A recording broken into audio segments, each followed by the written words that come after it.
George Lucas explains why the sequels failed. Let's watch it, chat. I think we can all agree that the Star Wars sequel trilogy is pretty horrible. All I'm gonna say, the OG Star Wars videos are peak, but also the good things that did come out of Disney is Kylo Ren.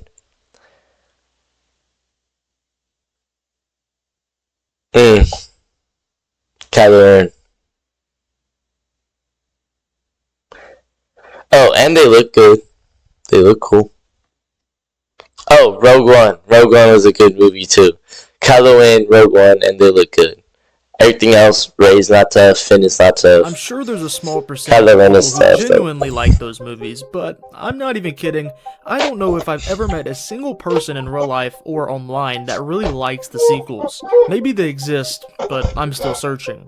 The real question of this whole thing is, why did the sequels fail? Why do so many people hate these movies? And I'm not even talking about the regular excuses that we all throw out, one major one being it was all Rian Johnson's fault. I'm talking about what is the deeper reason these movies actually failed. What was I think the reason that they failed, bro, is they just tried to create something that Star Wars is not, bro. The story was concluded after Return of the Jedi. It was concluded, it was done, and they tried the scripting of that, it was meant to be over. He didn't never thought of making more. And they tried to create something that wasn't supposed to meant to be alive. the actual mistake that doomed this trilogy from the very beginning? Don't take it from me, take it from George Lucas himself. George Lucas did an interview years ago where he explained why the sequel trilogy was doomed from the start. And once you hear what he says and his mindset behind making movies, the sequel trilogy George Lucas is the GOAT. He created the OGs and they're extremely good, bro. failure makes a lot more sense. To get a good understanding of all this, we have to go back to the very beginning. This I always want, bro, because imagine if George Lucas still had Star Wars, like, brother, we could have had some fucking bangers if he decided to create more. So Burbank, George starts the California. interview by explaining how the Disney sale even happened in the first place. You know, I made the decision to sell the company with Star Wars. I made that decision because I looked at the future. I looked at the fact that I was going to have a baby. I looked at the fact that I was married. And I looked at the fact that I wanted to build a museum. And I looked at the fact that I wanted to make experimental films. And while He wanted to make a museum and experimental films. he's explaining all that, he also admits something most people forget. So my life was going on a different track. I noticed the last few movies that I'd made were costing the company a lot of money.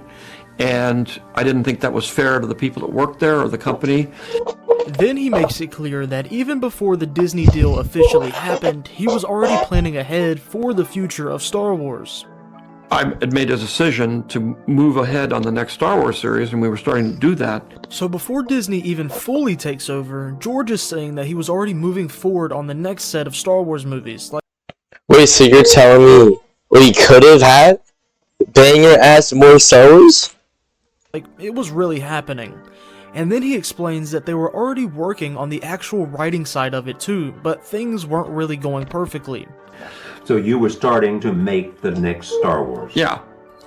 So, and we were working with a writer. It wasn't quite Bro, they were beginning to make the next Star Wars.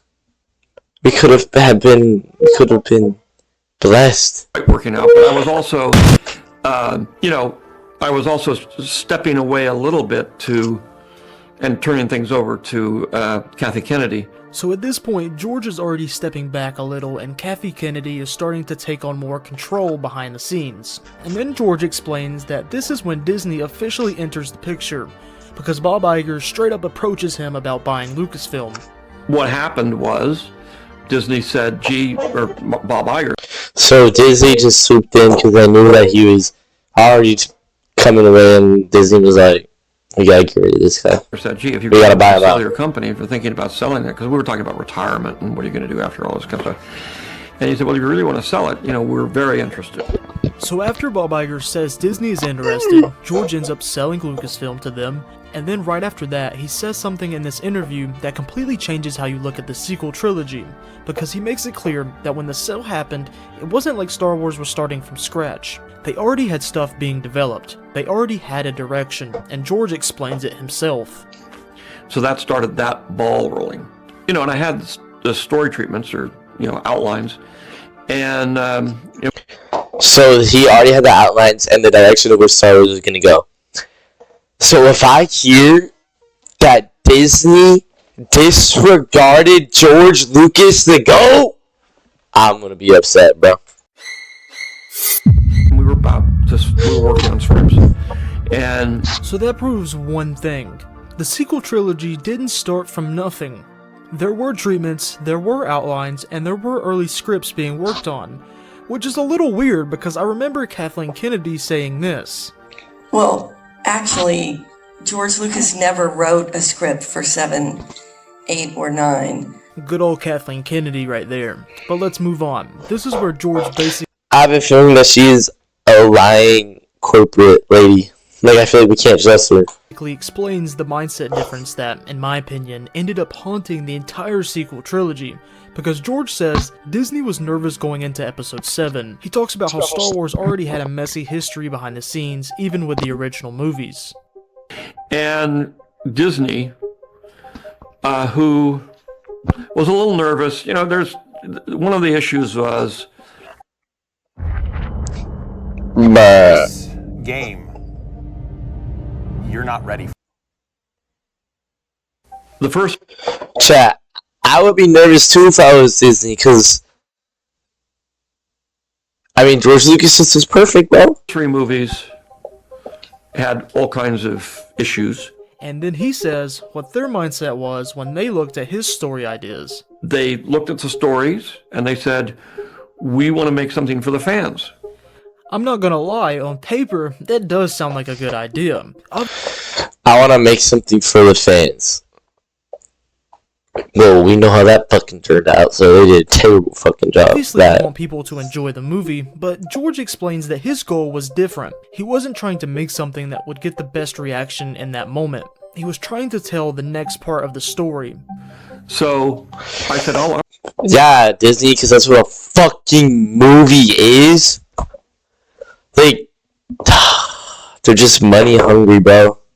Money hungry company trying to make money instead of actually telling the story of the beautiness that is Star Wars. I wanted to do was tell a story of what happened. It started here and it went there. And then he says something that I think is the most important line in this entire interview, because he explains what Star Wars has always been about to him. It's all about generations, and it's about, the issues of fathers and sons and grandfathers, and it's a family soap opera. Ultimately. We call it space opera, but people don't realize it's actually a soap opera. And it's all about family problems and... A family soap opera in space? That's what he decided that Star Wars would be, based around? That's interesting. That is interesting. It's not about spaceships. So you can already see the difference right there. George is thinking long-term, generational storytelling. Disney's thinking we have to win the fan base back. And once that mindset takes over, you That's so start playing terrible. safe. That's so You start looking terrible. really familiar. You start trying to please everybody. And when that becomes the goal, that's when you stop taking real risk. And then George explains what happened next. He says Disney didn't want to use his stories. So Did I not fucking call it, chat? Did they decided they didn't want to use I the stories. not fucking call it, bro?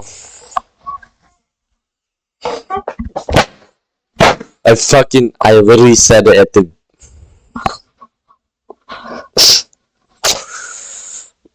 Fucking God, bro. They decided they were going to go do their own thing, and so I decided, fine.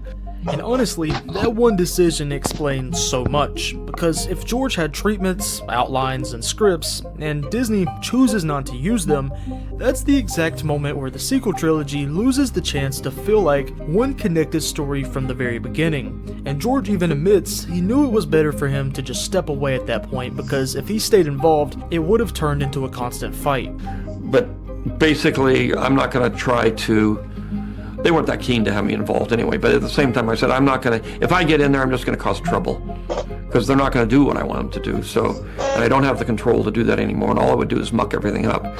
So I said, okay, I will go my way and I'll let them go their way. So when George says Disney wanted to make something for the fans, you can instantly see what that turns into, because The Force Awakens was successful for 1 to 2 reasons. First, it felt familiar, it felt like the original trilogy, it felt like classic Star Wars again, and for a lot of people at that time, that's exactly what they wanted. Force Awakens was good, bro, but it just felt so, like, I don't know, it just didn't feel authentic, dude. It didn't feel like there's any, like, merit to the story. Does that make sense, chat?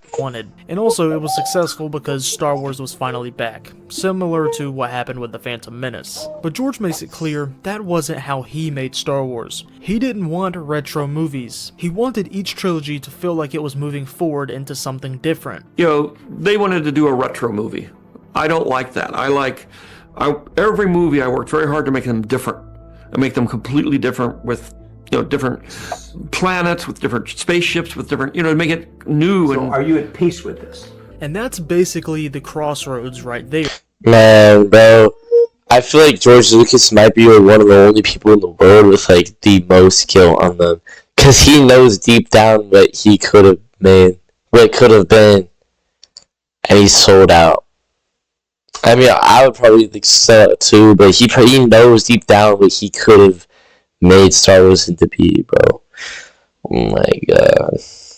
George mindset was tell the story and make something new. Disney mindset was make something familiar, win people back, and make money. And that's why the sequel trilogy starts off playing it very safe. Then halfway Money fucking hungry company, bro. How come every time I hit the table it pauses? through, it switches Or directions unpauses. completely. Episode 7 is fan service and nostalgia. People kind of complain about that. So episode 8 tries to go and do something completely different. But the issue is, it was too different. Keeping it familiar and making it different can coexist at the same time. You branch off and you make new stories, but you build off of what started before it. Hence, keeping it familiar. So after the backlash of The Last Jedi, episode 9 swings back in and tries to fix everything, but keeping it really familiar at the same time, bringing Palpatine The Last Jedi, that was the one where they tried to find, that shit was straight trash!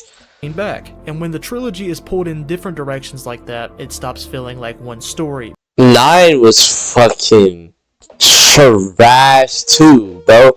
I mean, Palpatine? What the fuck? And Rey granddaughter, like, what is happening, bro? The granddaughter, where the fuck did that come from? So when you take everything that George says in this interview, And how the fuck did all those Star Destroyers that pulled up just out of the Rebels, like, busted ass ships? it really comes down to one simple reason of why the sequels failed. Disney was focused on making Star Wars for the fans, instead of making Star Wars as a full story with one clear direction. And that's why the sequel trilogy is terrible. And then they tried to fucking fix it with all their little shows. That shit's just terrible, bro. Not because Star Wars fans are They just keep trying to milk it with to make more money. One good plan. So I want to know what you think. Do you agree with George Lucas's philosophy on making movies, telling the story? Yeah, Disney never had a vision for Star Wars, bro. They just started creating and just didn't have a vision to make money. Or what the fans think, telling your story, that goes with everything else? Or do you think Star Wars should always build around what the fans want and making money? Drop your takes down in the comments below, and if you enjoyed the video, hit the like button. It really does help push the video out, and you know what you need to do. You need to subscribe. Do it.